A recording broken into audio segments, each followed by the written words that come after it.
wild year for yourself this year, starting from where you were as a two-way player to finishing the year as a starter on an almost playoff team. Just, can you describe in your words, like, what the past season has been like for you? It's been crazy.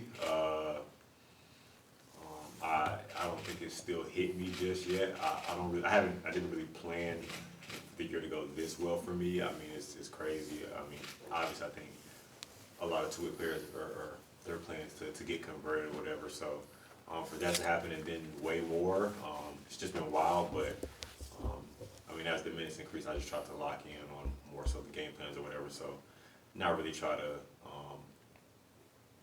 take in the experience as I was going for real. Just was really trying to just lock in and help the team. So, but I know it's definitely a crazy experience. Just blessed to have all that happen. But definitely a great year. And then to see the success that you have, just how much does that give you confidence heading into this offseason? What do you feel like you need to work on the most to be able to be back in this position a year from now?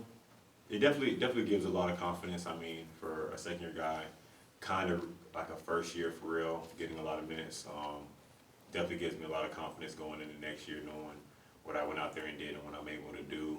So definitely gonna take that into next year. And I think as far as things I need to work on, just a lot of the same things, the things that I do, because obviously I go out there, I don't do too much. I'm playing defense, you know, I'm making shots, attacking off of closeouts or whatever. So it's not like I'm going to be the guy going into next year or whatever. So really just sharpening those things in my game and just try to be better. Keon, for you, what was it like to kind of handle the process of not only elevating from that, that two-way contract, but also, having a lot more opportunity and getting a lot of burn, a lot of minutes, and entering that starting line? What was that process for you to kind of handle that as more opportunity kind of presented itself in the later part of the year? I don't know. I think at first, it was kind of like I'll say like when I got converted, it was kind of like a relief thing. But then after that, like now you're playing real minutes, and well, even before that, I was still playing real minutes. But after a while, it's like, okay, well, now it's not like no one's holding your hand anymore. Like you kind of got to go out there and do your thing. So like just trying to go out there and lock in, help the team, because like I said, now it's business. You're expected to go out there and do things. So I just have to treat it like that, and not really get overwhelmed by anything. So just kind of had to move like a professional for real. So, and also, could you just touch on, everyone knows about your defense and what you bring to the table, and you're going to continue to improve on that end, but you showed a lot of glimpses and flashes of what you can do offensively too. Look at the OKC game, for example, or just some of the other games close to the end of the regular season. You shot the ball very, very well. How much of that have those stretches kind of build confidence for you, and how much are you going to try to look going in the summer to kind of build off of it? Definitely builds confidence, because I know what I can do. A lot of people don't. So for me to be shooting the ball how I did, teams would still kind of help off me, leave me open, or whatever the case is. So, but yeah, obviously, if you go out and you have a great game, it just builds confidence going into the stretches or whatever. Just because you're out there playing well, and you're feeling good. Confidence is everything. So, but yeah, definitely, going into next year, just trying to bring that same spark and intensity to the team. Keon, against the Warriors, you had 15 points, 3 steals, 3 blocks. And then against New Orleans, it went in another direction. I think you were over 5 on the field. Mm-hmm. Getting that experience, what did you learn from that? And that being your first postseason experiences. Nothing that I didn't already know. Yeah, I had a great game against the Warriors for sure.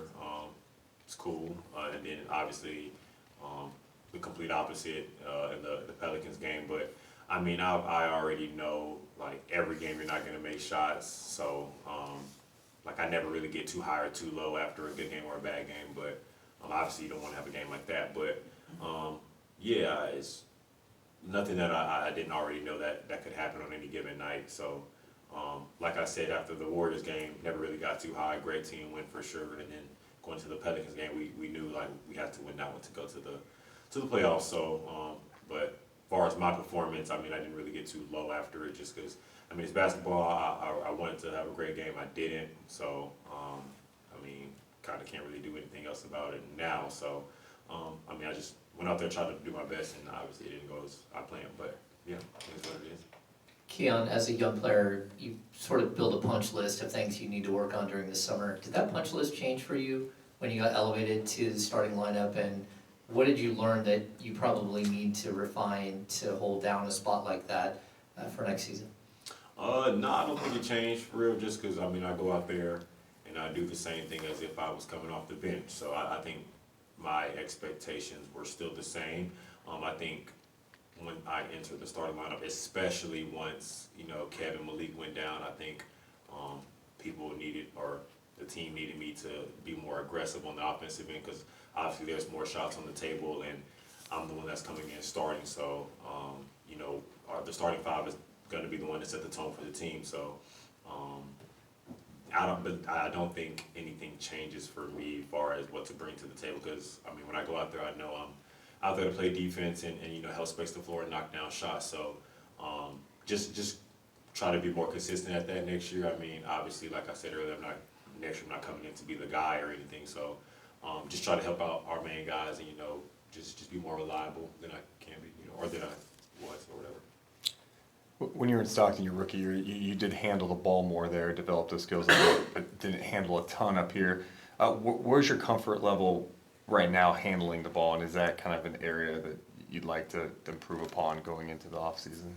I'm all the way comfortable. I really have no problem being picked up, or, you know, I think Mike asked me before one of the games, like, was I comfortable with, can't remember who it was, he asked me, can I make like the entry pass or something? I'm like, yeah, I have no worries at all, like, no one's gonna steal it from me. So, but I mean, yeah, that's definitely came with some, you know, some failures early on in the season. I probably have turned the ball over at times, so just learn from those things, and I mean, now I'm comfortable. I'm not really worried about that, but I can't remember the second part of your question. I was just wondering if that's an area of focus for you at all in the off season. I mean, okay, yeah. Yeah. I mean, obviously, I'll try to sharpen that up Yeah. as well, but definitely be working on ball handling. But yeah, I definitely felt comfortable out there after a while. Like, wasn't really too flustered with pressure. So Keon, How would you? I gotta ask, are you a fan of the Ellis Island nickname? What do you think about that? I mean, it's cool for the fans. I think, you know, whatever they go with, that's, you know, I'll let them run with it, and I guess I don't really have a choice for real. So, but it's cool. I'll let them do their thing.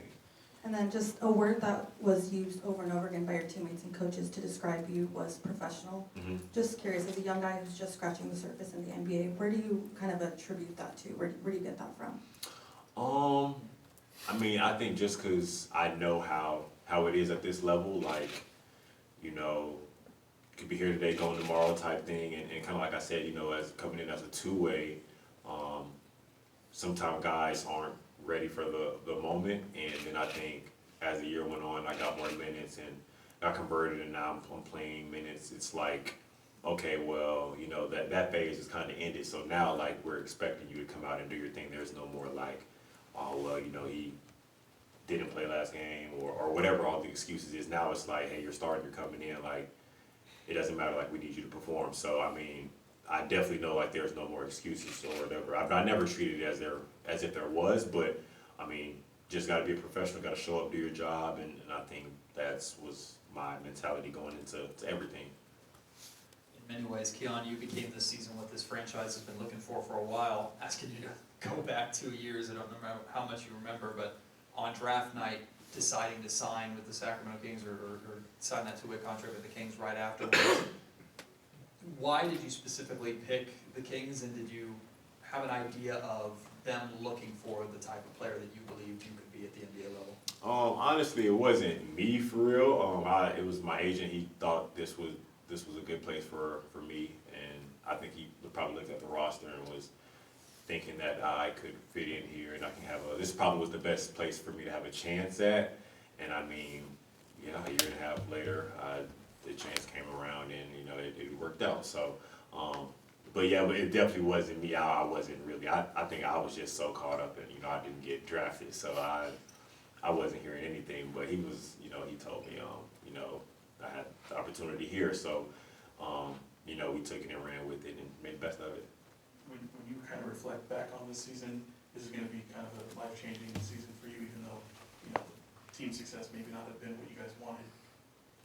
How will you look at that going forward and use that as a springboard?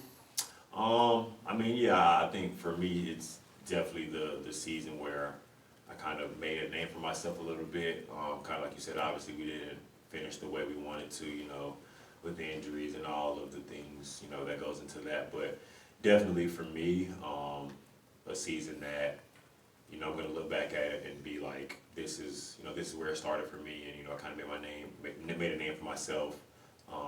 Got the experience and kind of got all the, you know, the little, I guess, first year things out of the way. So just got a lot of experience and just looking forward to going into next year, knowing the things that I know and kind of trying to see what we can do next year.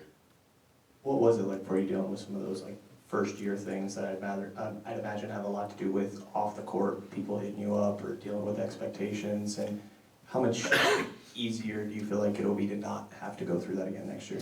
Yeah, it was a lot of things. I mean, you got things from basketball to non-basketball related, like, I mean, you kind of like early on, like if I have a bad game and a good game, like stretch or whatever, like in your head, you're probably trying to, you know, you want to play best every game for sure, but you have a bad game in there, you're probably doubting yourself or whatever, and then, you know, off the court, it's, you know, people are trying to call you every other day to tell you how you should be playing and whatnot, so, yeah, I've just stopped answering the phone. I don't even answer calls like that anymore. And then I think, as far as on the court, you know, there's like guys like Malik and Davion. They've been really helpful, especially when I was playing over Davion. Davion was still in my ear, you know, timeouts or whatever, telling me, you know, things to look for, you know, what I messed up on and what I probably should have did or what to look out for. So yeah, those two guys were definitely huge in that.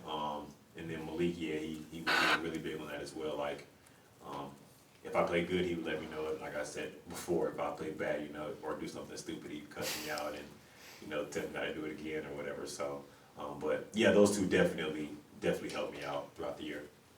Thanks, everyone.